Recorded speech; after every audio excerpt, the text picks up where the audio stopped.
Viral, warga asik menonton rumah yang terbakar, yang menolong hanya 3 orang. Sebuah video yang diunggah di media sosial jadi berita viral. Dalam sebuah video yang diunggah oleh akun Instagram @fakta_indo, tampak sekumpulan warga sedang menonton kebakaran rumah.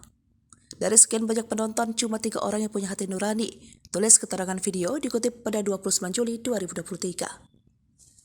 Tampak di depan warga ada rumah yang terbakar, sedangkan orang yang di sekitar tampak memegang HP sambil mengabadikan di HP mereka momen kebakaran tersebut. Pun ada yang tampak berdiri santai bak menikmati tontonan kebakaran yang ada di depan mereka. Namun yang paling jadi sorotan yakni aksi 3 orang pria dalam video tersebut. Awalnya hanya 2 pria yang mencoba naik ke lokasi tong air.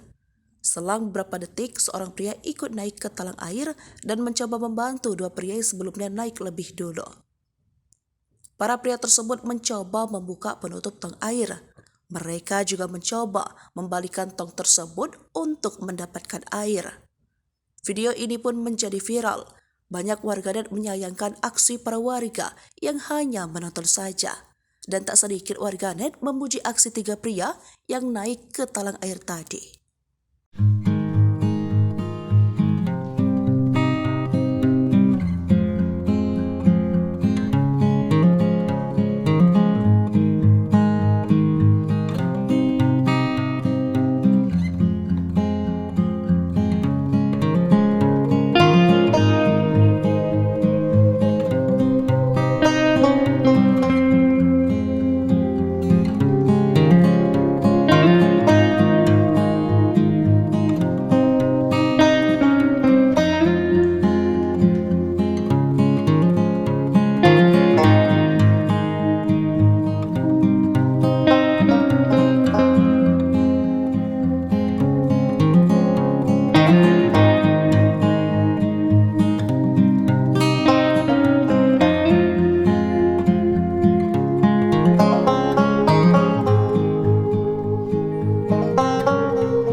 TV, jangan lupa komen, like, dan subscribe, serta tonton terus berita-berita terupdate lainnya ya.